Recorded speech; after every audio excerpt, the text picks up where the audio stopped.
Се враќаме во студиото, како што најавивме, политичкиот аналитичар Агим Јонус. Господине Јонус, добро дојдовте во студио 10. Добро ве најдов, благодарам што ме поканивте. Денеска е официјално почеток на претседателската кампања. 7 кандидати имаме, интересни личности во секој поглед. Трката ќе биде интересна и помеѓу СДСМ и помеѓу ВМРО ДПМН, како да речеме една главна конкурентска битка која ќе се води, но имаме битка и помеѓу ДУИ и албанската опозиција, ги имаме тука и кандидатите на помалите политички партии. Ми се чини многу интересна претседателска трка овој пат. Видете, секогаш така изгледало на почетокот. И претседателските избори, и самите парламентарни избори, и се што се случува, и целиот пиар кој го следиме и кој е фокусиран се на некакви флоскули кои се најблагоречено бош муабет, најдобро го отсликува една босанска фраза. Босанците имаат една фраза, вика, тој е дернек за фукару. Значи, се е тоа нешто што ниту може суштински да влијае на нашето секојдневие, на мојот живот, приватен, твојот живот, приватен во секојдневието, нити на ништо. Имено, претседателските избори, ако земеме моделот, самиот феномен на претседател, каква функција има, што може тој да влијае, што може тој да смени, генерално ништо. Затоа што ингеренциите на претседателот не се толку јаки, не се толку влијателни, за да може да веруваме дека кој и да биде нов претседател, нешто суштински ќе смени.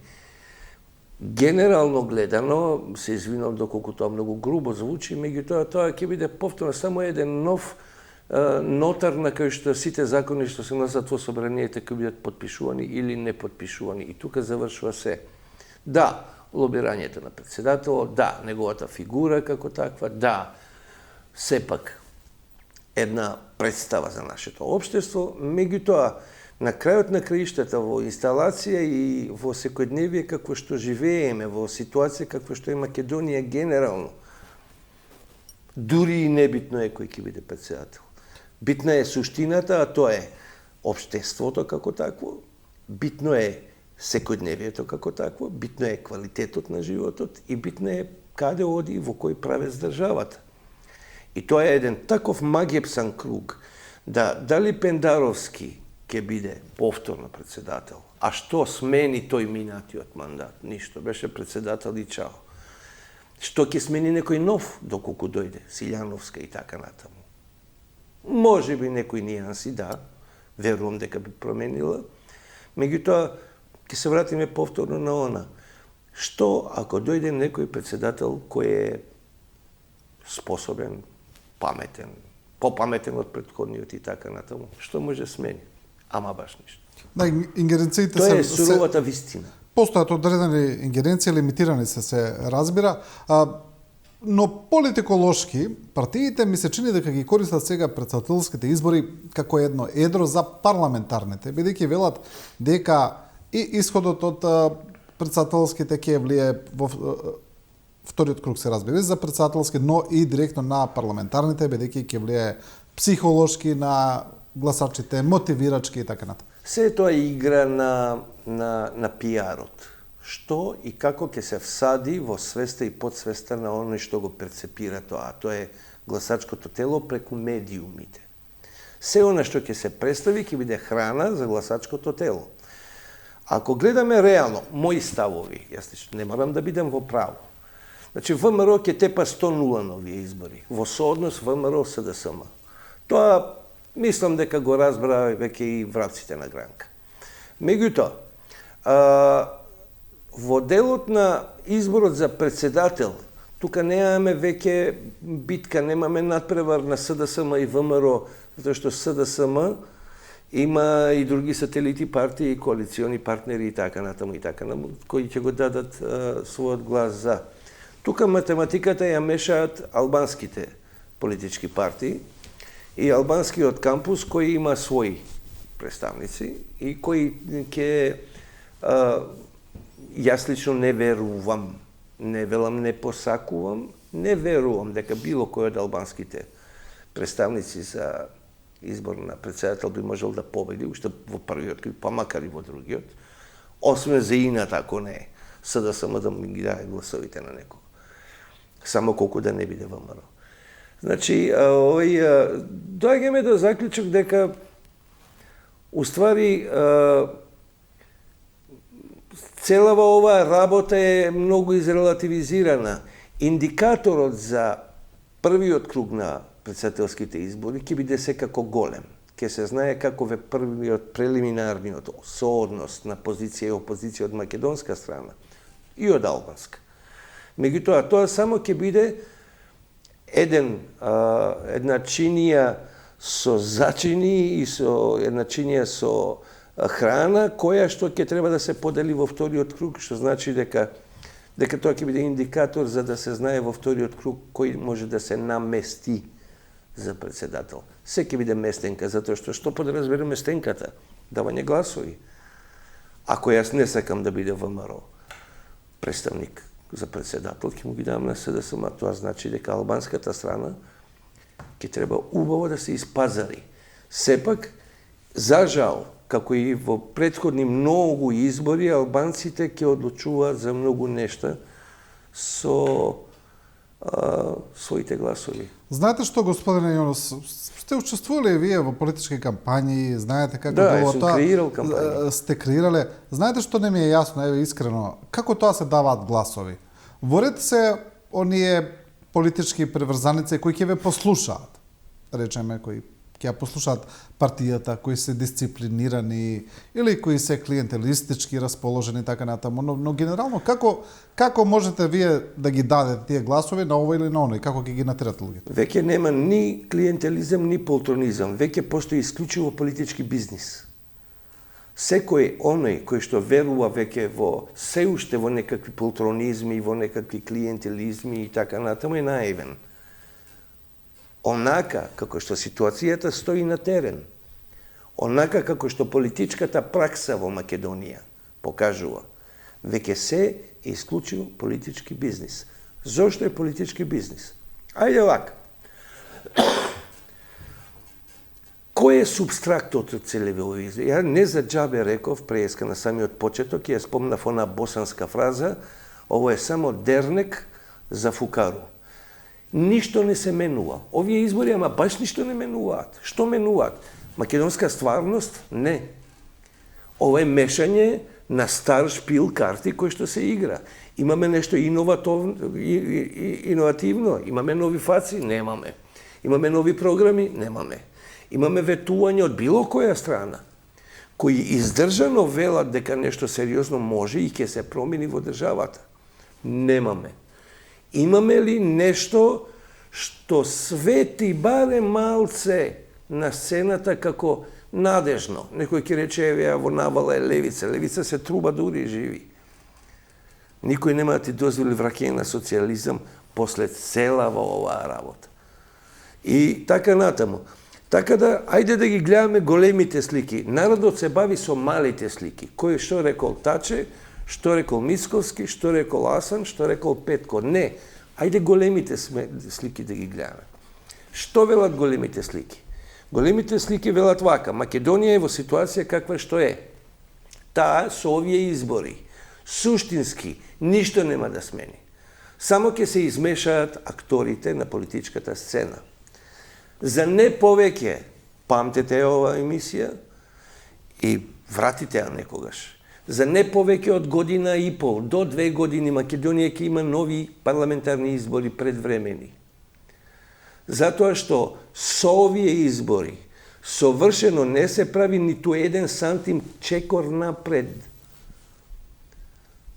Кој е тој што може на овие избори да вети издржано, темелно, со бекграунд кој што издржува, дека веднаш после тоа, ако дојде на власт, ќе го смени криминалот, корупцијата, судството, здравството, никој ништо.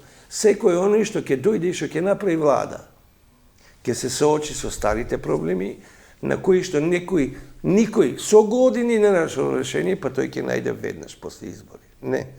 И затоа, ако ги гледаме големите слики, што се случува на Балканот? Македонија ќе влезе во филмот на Бугарија. Да, токму тоа сака да ве прашам. Да.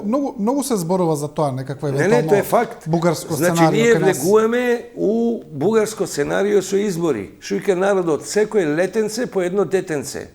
Така и ние во наредниот период влегуваме во, ајде да не кажам, неколкократни нови парламентарни избори, предвремени, али едни ќе има сигурно после година и пол до две. Зошто?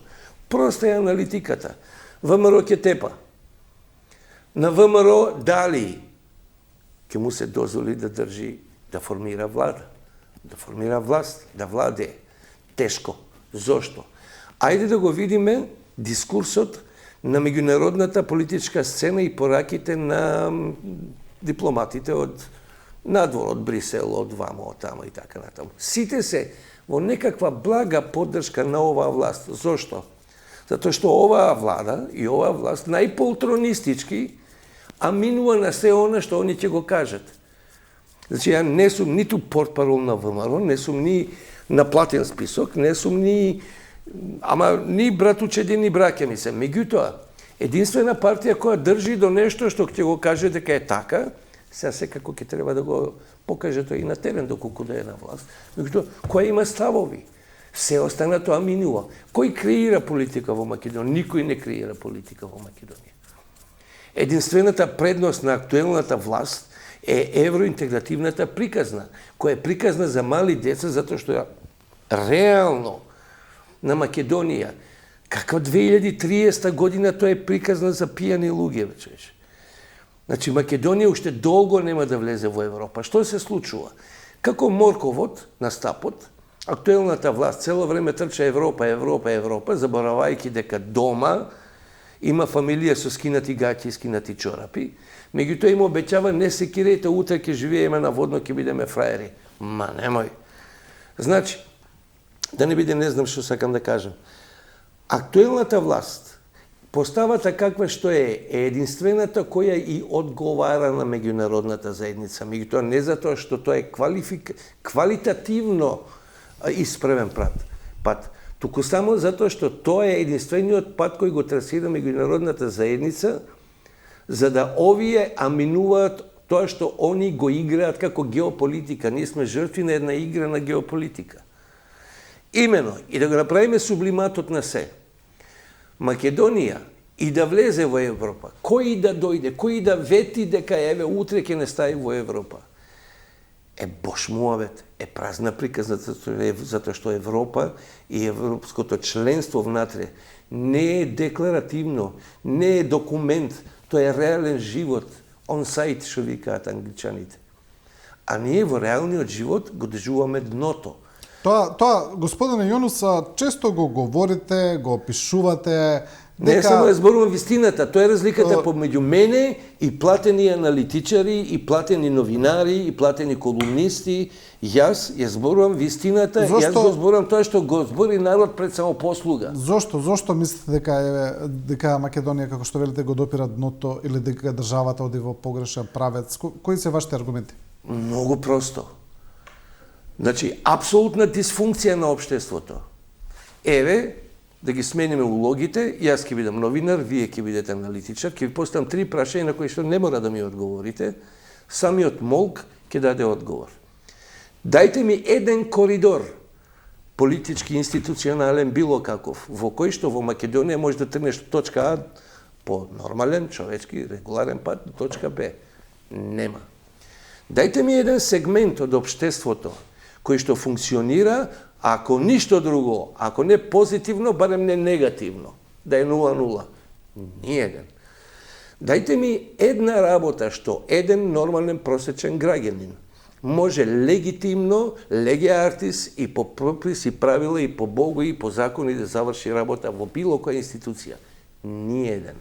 Дајте ми еден задоволен човек.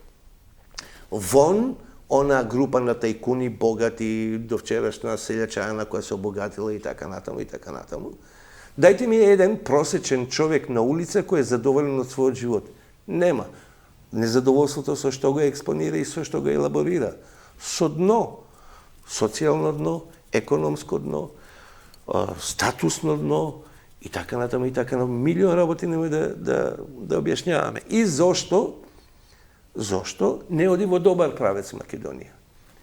Како да оди во добар правец Македонија? Македонија ќе се вратам на една теза со која што е одвратно досаден. Меѓутоа, тоа е единствената исправна теза. Македонија со текот на времето и со практикувањето на политиката на овој начин стана холдинг, не стана држава, стана холдинг, акционерско друштво на етноцентристичко водење на политика од разни партии. Јас затоа на самиот почеток реков, нема ништо ново на овие избори, ова е дернек за фукару. Не е ова, не се избори кои што треба да ја донесат подобра иднина на Македонија.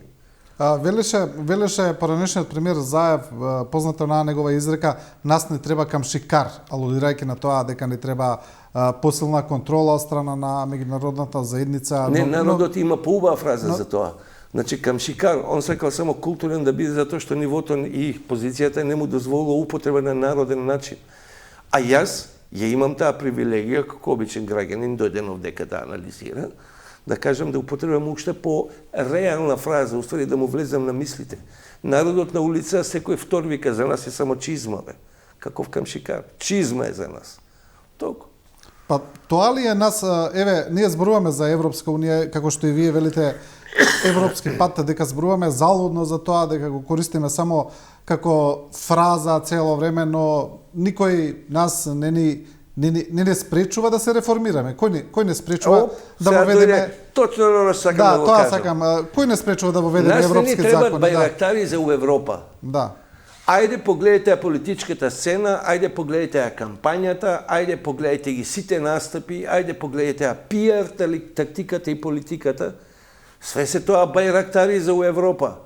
Бош муабет. Да извините на простаклукот, шие ми га джура. Нема никој, ниту еден иновативен, квалитетен правец кој што го трасира. Тоа е прво. Второ, нас не ни требат бајрактари да гласаме, нас ни требат реални реформисти. Македонија во периодот симулираме ситуација.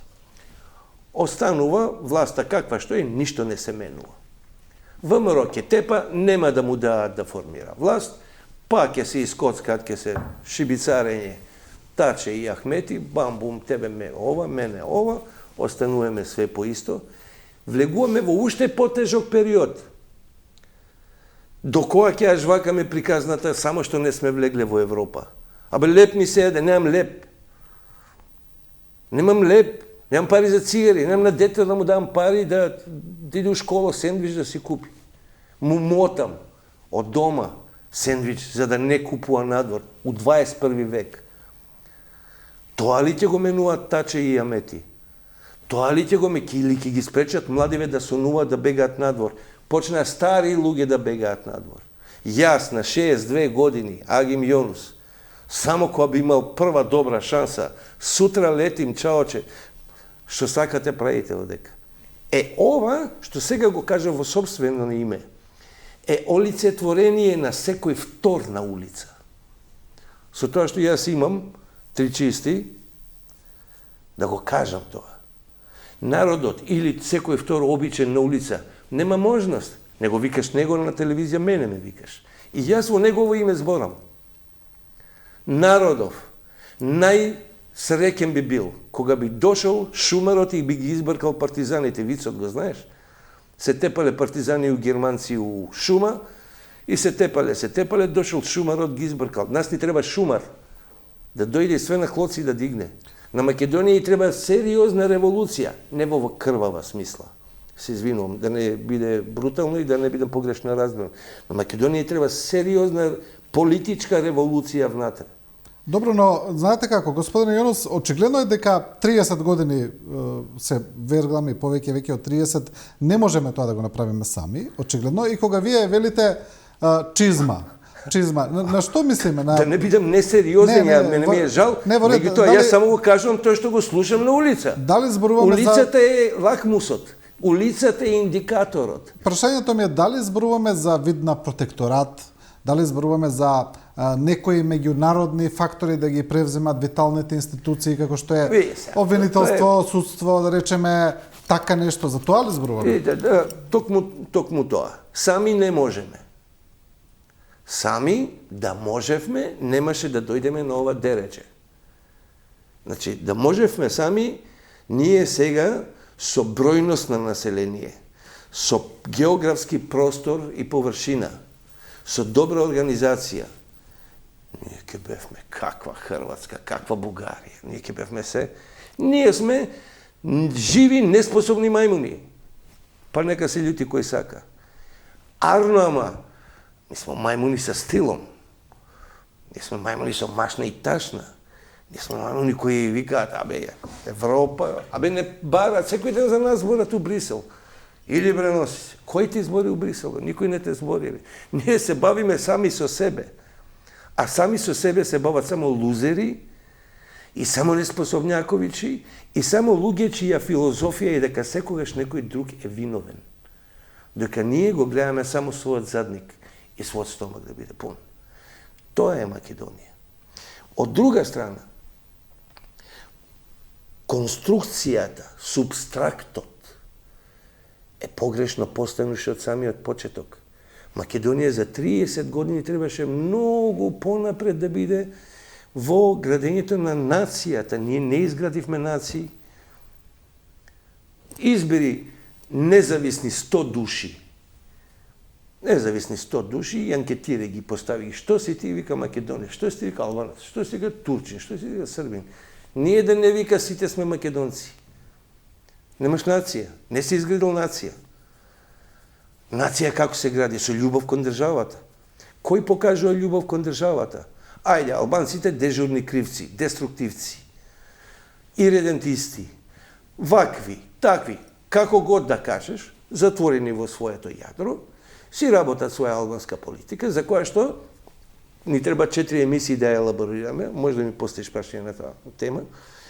Меѓутоа, македонците што прават? Која љубов, која сериозна апликација употребуваат со која што докажуваат и покажуваат дека државата им е пред се. Се повикуваш на 903-та, се повикуваш на дејци, се повикуваш на историја, се повикуваш на сечење вени за државата, а за државата не правиш ама баш ништо. Си копаш очи сам на себе, еден со друг мајка си терат си карат, поразединет народ нема од македонците, некохерентен народ нема, хејтерски народ нема. Албанците не дека се подобри, да не биде зборам за македонци. Исто бре, копи-пейст. Това искомплексирани народа на еден мал простор кој што гледа држава. Имаме ли, вие го спомнавте тоа, тој момент каде што велите, стално имаме дежурен кривец, некој не е крив за се. Има еден момент тоа е филозофија на лузери. Има еден момент, значи зборуваме за неправдите кои се нанесени кон Македонија на европскиот пат и на евроатлантската интеграција, да речеме, кои се очигледни, навистина тоа е така. Значи, пред земјата се поставени услови кои не се стандардни за други држави, има многу чудни преседани направени тука и со Грција, и со Бугарија, и борете сето тоа апсолвирано е, јасно е. Ама сето е рефлекс. Но дали премногу па се ослонуваме на таа приказна? Дали цело време не е единствен избор. Сме навлезени во улога на жртви и само тоа? Единствен избор не е тоа.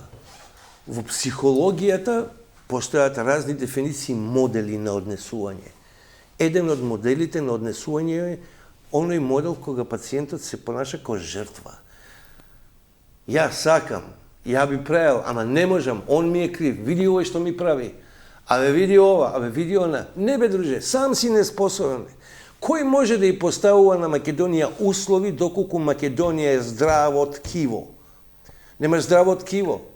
Кога немаш здраво ткиво, немаш ни здрав орган. Значи, сами сме виновни за се. Меѓутоа, народот за тешко разочарување покажа дека нивото на свеста му е сериозно низок. Народ со сериозно развиена свест, или барем просечно добро развиена свест, размислува со свој мозак. Ако размислуваш со свој мозак, тогаш ќе ги најдеш и сериозните и реалните проблеми. Кога ќе ги најдеш реалните проблеми и ќе ги решаваш. Не. Ово е едно ткиво кое е Поинаку е фразата, ама ќе ја парафразирам.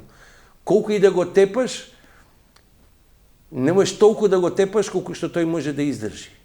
Што бараш од таков народ? Што бараш од таков народ? Ама имаме палета на теми на кои што политичарите многу умешно си играат на принцип на ете, гледаш, а ние би сакале, ние би можеле. Ние кога би се прашале, све би било другаче. Кој бе вие, бе, копуци, бе? Ние да нешто вредевме до сега. Ако ништо друго, со местоположбата географска на средина ќе бевме фактор. Кој фактор сме ние? Косово отиде напред пред нас. Косово, кое до вчера беше срамнето со земја, нула, прогнано и така натаму, така натаму. Ние примавме избеглици се. Иди у Приштина да виш како изгледа. Иди у Албанија, која беше у мрак, 50 години у мрак. Албанија 50 години надмина, за нашиве овие 30 во кои што тапкаме во место и отиде 50 напред пред нас. Значи, шта е труло у држави Данској? Кој е луд, а кој е збунjen и шта збунjen прави лудоме? Сами себе си правиме. Значи, ние сме овде само една дернек за фукару, повторувам, ние сме на трагедија која што ќе влезе многу брзо во бугарскиот секое летенце, детенце филм. Зошто е тоа така? Повторувам, сигурен сум дека ВМРО ќе тепа. Нема да му да формира влада. Сите можни комбинаторики пост ќе одземат време. После тоа влегуваме у фаза одмори на есен. Од на есен повторно ценкања меѓу себе, договарања кој да прави влада, кој не. Изгубивме годината. За таа година која има 365 дена, ниту милиметар, камоли сантиметар, нема да се унапреди борбата против криминалот, борбата против корупцијата, борбата против трулоста на системските организации и институции. Ние, уствари, цело време ќе бидеме дом за вешање. Ние сме биле дом за вешање и ќе останеме дом за вешање. Да. Добро, ќе застанеме тука и ќе го искористиме ова ваше, на некој начин, оваа анализа како едно политичко предведување, па здравје Боже, после изборите, или тука некаде ќе направиме повторно еден рекапитулат, ќе видиме каде сме, што сме. Ако дозволите, да. Само да повторам. Овие избори, не знам од кај ми текна таа босанска фраза, ма многу е адекватна. Овие избори се дернек за фукару. А ние, со Бога напред, за година и пол до 2, повторно имаме предвремени избори. Тука може да се смени нешто. Кога веќе, да не кажем кои, газдите од озгора, што ни дадоа држава, ќе решат нешто да оди напред. Императивни ќе бидат тие предвремени избори. Се едно кој тепал. Широка коалиција и 4 години и еден мандат, сите заедно на маса. Трт е тогаш да видиме дали вредиме нешто. Да. Добро, ви благодарам уште еднаш, господине Мола ми се извинам за својот неформален речник, меѓутоа тој сум што пак. Не, вие сте политички аналитичар или можеби треба да ве представувате како политички филозоф или филозоф на политиката, бидејќи тоа е посоодветно. Ви благодарам уште еднаш. Благодарам. Ви благодарам уште еднаш, а вие, почитувани гледачи, останете со нас, останете со Студио 10 и се разбира со програмата на Телевизија 24.